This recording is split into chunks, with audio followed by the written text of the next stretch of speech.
అందరికీ నమస్కారం. గీతా పఠనానికి స్వాగతం. నా పేరు రాజేశ్వరి.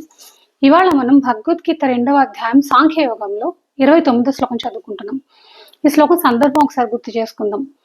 ఆత్మతత్వము సులభగ్రాహ్యము కానందున దానిని వివరించుటకై భగవానుడు పై శ్లోకముల ద్వారా వివిధ రీతులుగా దాని స్వరూపమును వర్ణించెను.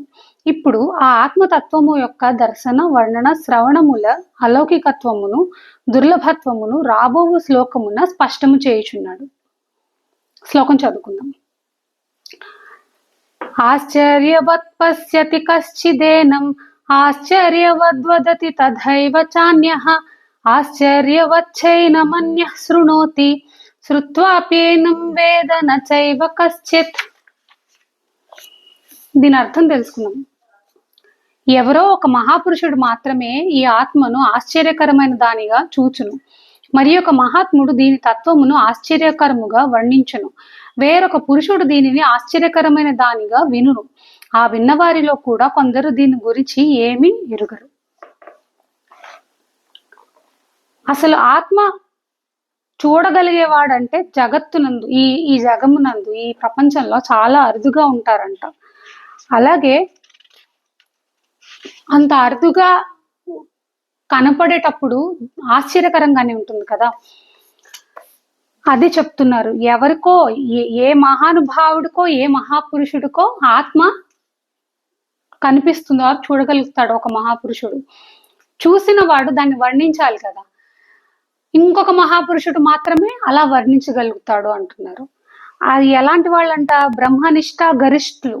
అలాంటి వాళ్ళు ఇతరులకు వర్ణించగలుగుతారు. కానీ ఎలా వర్ణిస్తారు? ఆత్మ ఇలా ఉంటుంది అని ఎలా వర్ణిస్తారు? ఆత్మ ఇలా ఉంటుంది అని చెప్పడానికి సరిపడే వస్తువు ఏది లేదు కదా. ఇప్పుడు ఒక ఫ్లవర్ ఉంది, ఒక కమలం ఉంది, ఇంకొక కమలం ఉంది, ఆర్ ఇంకొక ఫ్లవర్ ఉంది. ఇది ఆ పువ్వులాగా ఉంది అని చెప్తాం మనం. సన్నజాజి, విరజాజి ఇవన్నీ ఉన్నాయి. ఈ విరజాజి కూడా సన్నజాజి లాగే ఉంటుంది, కాగడమల్లి లాగే ఉంటుంది అని కంపారిజన్ చేసి చెప్పగలుగుతాం కదా. ఎందుకంటే అది పలానా ఈ వస్తువుని విరజాజి అంటారు, ఆర్ సన్నజాజి అంటారు. ఇది దానిలాగా ఉంది అని మనకు తెలుసు కాబట్టి. అవి ఎక్కడికక్కడ కనిపిస్తూ ఉంటాయి. మరి ఆత్మ అలా కనపడదు కదా. అలాంటప్పుడు మరి దాన్ని చూసిన తర్వాత అది ఆత్మని గుర్తించగలగడము, దాన్ని చూడగలగడం అంటారు అనేది అరుదు. ఆ చూసిన దాన్ని మళ్ళీ వర్ణించడం చాలా అరుదు. అది చూసినా విన్నా అవతల వాడికి కూడా అర్థం అవ్వాలి కదా. అందుకే మూడోది, ఏ మహానుభావుడికో అర్థం అవుతుంది, వినగలుగుతాడు దాన్ని. ఓకే, సో ఇది చెప్తున్నారు ఇక్కడ. ఆత్మ అనేది కనపడము, దాన్ని చూడగలగటము, దాన్ని వర్ణించగలగటము, ఎవరో వర్ణిస్తుంటే దాన్ని విని అర్థం చేసుకోగలగటం కూడా చాలా ఆశ్చర్యకరమైన విషయమే.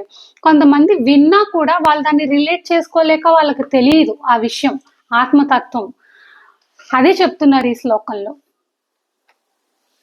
అందుకే ఆశ్చర్యకరం. ఈ మూడు కూడా ఆశ్చర్యకరమైనవే. దుర్లభం అనే మాట వాడాం మొదట్లో. ఏంటి 3 చెప్పారు. ఏంటవి? దర్శన, వర్ణన, శ్రవణ. దర్శన అంటే చూడగలగటం, వర్ణన అంటే వర్ణించగలగటం, శ్రవణ అంటే